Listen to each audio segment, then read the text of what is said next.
we believe to be signs of microbial life on the Mars surface. And so we put it out to our scientific friends to pressure test it, to analyze it, and go, did we get this right? Do we think this is signs of ancient life on Mars? And after a year of review, they've come back and they said, listen, we can't find another explanation. So this very well could be the clearest sign of life that we've ever found on Mars. Scientists may have discovered tantalizing clues of ancient life on Mars. NASA on Wednesday, September 10th, announced that intriguing leopard spots found on a rock sampled by the Perseverance rover could potentially be signs of microscopic life. The sample, named Sapphire Canyon, was drilled from a rocky outcrop called Chayava Falls in July 2024. It comes from the Neretva Vallis River Valley, a site sculpted by flowing water more than 3 billion years ago. Acting NASA Administrator Sean Duffy called the findings incredibly exciting, noting that scientists couldn't find another explanation for the rock's distinctive markings. The black poppy seeds and larger leopard spots may represent potential biosignature features consistent with ancient biological activity. Researchers also identified possible traces of hematite within white calcium sulfate bands, another clue pointing to Mars' watery past. NASA has been exploring Mars. And in that exploration, we're looking for signs of life, we're looking for water, but 30 years of exploration. And in the past, we thought we found signs of life. And when we did that, we put it out to the scientific community. And the scientific community would come back and say, well, listen, there's different explanations for what you think was life. It actually was created by something else. And that's been the history, the partnership that NASA has with its discoveries and the scientific community that will, in essence, pressure test what we think we've found. So we're talking about Perseverance. This was a mission sent to Mars under President Trump's first presidency. And a year ago, we found a sample, and it was, again, we're exploring in places where there were rivers and where there were lakes. And much as on Earth, we think that that's where we'd see signs of ancient life on Mars. And so a year ago, we thought we found what we believe to be signs of microbial life on the Mars surface. And so we put it out to our scientific friends to pressure test it, to analyze it, and go, did we get this right? Do we think this is signs of ancient life on Mars? And after a year of review, they've come back and they said, listen, we can't find another explanation. So this very well could be the clearest sign of life that we've ever found on Mars, which is incredibly exciting.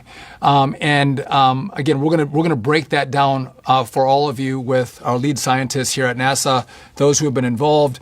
Dr. Horowitz, Professor Horowitz wrote the paper that was released today, so we want to hear from him as well. But I would be remiss if I didn't talk about what we're actually doing here at NASA, which is human flight exploration. Many of you have heard about our Artemis program. At the first part of next year, we're going to send 4 astronauts back to the moon, but we're going to just go around the moon. We're not going to land in Artemis 2, which is coming early next year. But about a year and a half after that, we're going to do Artemis 3. We're going back to the moon. And this time, we are going to stay for a longer period of time at the start, but we want a long-term presence of life on the moon led by America.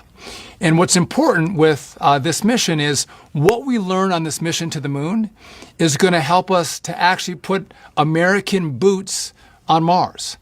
And it's an exciting time. And again, we have great science around it. We're pushing our partners. We're pushing NASA. We're in a second space race right now. And that means there is a possibility, some would even say a probability, of life beyond Earth, including maybe even complex intelligent life. And today, we are really showing you how we are kind of one step closer to answering humanity's one of their most profound questions, and that is, are we truly alone in the universe? So if I could have the first image, please, that would be great. So last July, as Secretary Duffy eloquently described, NASA's Perseverance rover found a leopard-spotted rock. at Mars. And scientists immediately knew. It was interesting. We hadn't seen anything like that before on Mars. And we talked about it last summer. The moment we found it, we put out the images for everybody to see and everybody to share in the joy of NASA science. And, you know, today, we're really here celebrating that incredible hard work of the science team as they literally tried to prove it wasn't interesting. Maybe it's just something else. Maybe it's not, you know, the key result that we've been waiting for. And so they've done the analysis on these leopard spots, and we think they are potentially made by some sort of ancient life. This finding by our incredible Perseverance rover is the closest we've actually come to discovering ancient life on Mars. And if you can't tell, we're really excited about that. But, you know, I want to put it into context. It's a signature. It's a sort of leftover sign. It's not life itself. And it certainly could have been from ancient life, and that would have been something that was there billions of years ago. Nothing that's current there. And, you know, it could certainly, as we say, be made by ancient life. And what that means is we look at everything we know about life on Earth. And this is the kind of signature that we would see that was made by something biological. In this case, it's kind of the equivalent of seeing like leftover fossils, you know, leftovers from a meal. And maybe that meal's been excreted by a microbe. And that's what we're seeing in this sample. And, you know, again, as Secretary Duffy said, we don't know for sure that's what it is, and we won't stop after this first analysis. This certainly is not the final answer. But we have this first result, and we're sharing it with you, the world, and we are asking you to look and give you our analyses also. The discovery of a potential biosignature, or a feature or signature that could be consistent with biological processes, but that requires further work and study to confirm a biological origin, is something that we're sharing with you all today, that grows from years of hard work, dedication, and collaboration between over 1,000 scientists and engineers here at the Jet Propulsion Laboratory and our partner institutions around the country and internationally. A discovery like this comes from years of strategic planning and science analysis from both the rover team as well as the Mars community, as we went from the development of the Mars 2020 mission as a concept in response to the priorities of the Planetary Decadal Survey, to the landing site selection, and now to the daily operations of the rover that provide us such a fantastic data set that we're going to share with you today. If we could bring up the first image here, I'll be providing some overall geologic context for the discovery of these leopard spot features.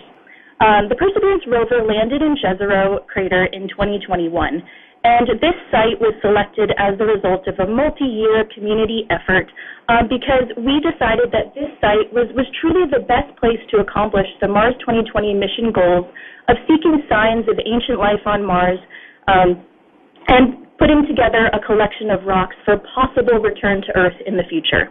Jezero was selected because it's in a location amongst the most ancient terrains on Mars, exposing some of the oldest rocks anywhere in the solar system. And these really ancient rocks provide us a window into a period of time that's not particularly well represented on our own planet Earth, but it's a time when life was emergent on Earth and could have been on Mars as well.